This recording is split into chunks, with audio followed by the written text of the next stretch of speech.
चीन द्वारा किए गए कायरतापूर्ण हमले के बाद चारों तरफ इसकी निंदा की जा रही है, जिसके चलते शहर के सभी व्यापारिक, सामाजिक और धार्मिक संगठनों ने चाइना के सामान के बहिष्कार का निर्णय लिया है। सभी संगठनों ने एकजुट होकर आज हमले में शहीद हुए जवानों को श्रद्धांजलि दी और कहा कि हम चाइनीज सामान को अपने जीवन का हिस्सा नहीं बनने देंगे और स्वदेशी ही अपनाएंगे। नहीं, पूरे एक देश के लोगों में एक बड़ी बड़ी एक आक्रोश की भावना बनी हुई है। हमारे देश के जो देशभक्तों को जो शहीद हुए हैं उनके लिए हम सबसे पहले श्रद्धांजलि अर्पित कर रहे हैं। पानीपत के अलावा 31 से बड़े औद्योगिक, व्यापारिक, सामाजिक संगठन एकत्रित होकर के सभी को श्रद्धांजलि दे रहे हैं और उसके साथ ही ये प्रण कर रहे हैं कि चाइनीज उत्पाद को हमें अपने जीवन का हिस्सा नहीं बनाना है, हमें स्वदेशी ही अपनाना है और चाइना को दिखा देना है कि हम कमज़ोर नहीं हैं। चाइना अपनी गलतियों से बाज आ जाए, अन्यथा तुम्हें बहुत गलत परिणाम भुगतने पड़ेंगे।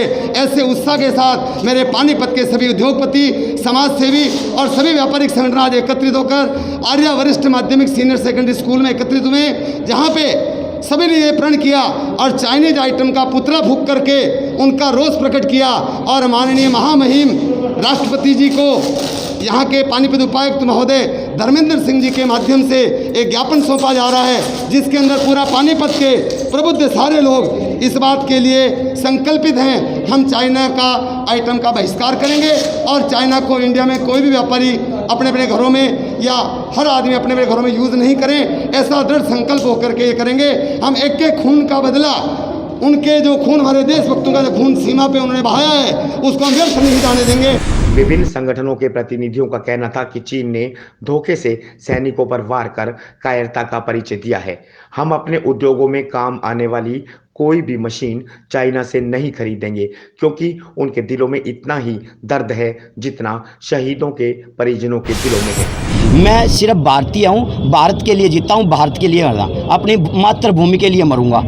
और मेरे को दर्द है, मेरे को बताऊँ क्या है, जितना उनके परिवार को, उनके बच्चे को, उनके फादर को, शहीदों का है, वही मेरे को दर्द है, वही मेरे को दर्द है। मैं बताऊँ क्या है दर्द है। ये लोग राजनीति, हमने राजनीति नहीं करनी, हमने बताऊँ उस पर काम करना है। मैं मशीनें क्यों लोहा लेते हो, लोहा खरीद के लाते हो, वो जापान के पार्ट्स लगा के और लोहा लगा के आपको भेज देते हैं, आपसे कच्चा लोहा जा रहा है। मैं 2003 में उड़ीसा, बिहार और वहाँ कलकत्ता पोर्ट पे मैं सब जगह गया हूँ। 2003 में मैंने देखा है आयरन और या लोहा जहाँ निकलते हुए, वहाँ सोया हूँ, मैं पैदल चला हूँ मैं वहाँ पे। वहाँ की मिट्टी मैंने देखी कि वो कच्चा लोहा चाइना जाता है, चाइना से बन के ये लोहा खरीदते हैं, इसीलिए वो खरीद रहा है हमारे से, क्योंकि उसको पता है। और वो बार बार बोलते हैं, हमारा मुंह पर बोलते हैं कि हिंदुस्तानी बोलते हैं, ये करते कुछ नहीं, लेकिन वो करके दिखाना है। उन्होंने कहा कि अब समय आ गया है कि सब एकजुट होकर चाइना के सामान का बहिष्कार करें और अपनी देशभक्ति का परिचय दें। तो चाइना ने हमारी सीमाओं के ऊपर, हमारे सैनिकों पर जो हत्या की है धोखे से, उसके लिए अब हमने विरोध स्वरूप पूरे पानीपत की जितने एसोसिएशंस हैं उनके सिर्फ प्रेसिडेंट ही बुलाए हैं, क्योंकि हम कोरोना के चक्कर में बहुत ज़्यादा लोगों को इकट्ठा भी करना नहीं चाहते, इसलिए एक सिर्फ प्रेसिडेंट को बुलाया और ये प्रेस वार्ता की है। इसमें हम श्रद्धांजलि देंगे अपने शहीद सैनिकों को और चाइनीज सामान का पुतला फूकेंगे और डीसी को ज्ञापन देंगे, जिसका विषय होगा कि अब हम चाइना से मशीन नहीं लेंगे तो हम कोरिया से लेंगे, हम जर्मन से लेंगे, हम इटली से लेंगे। तो उसके लिए कहीं ना कहीं हमें कीमत ज़्यादा देनी पड़ेगी।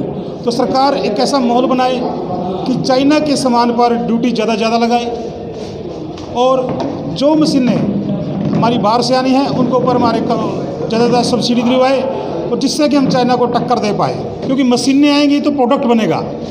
और मैं तो सरकार से डिमांड ये भी करता हूँ कि ऐसा माहौल तैयार किया जाए कि ये मशीनें इंडिया में ही बने।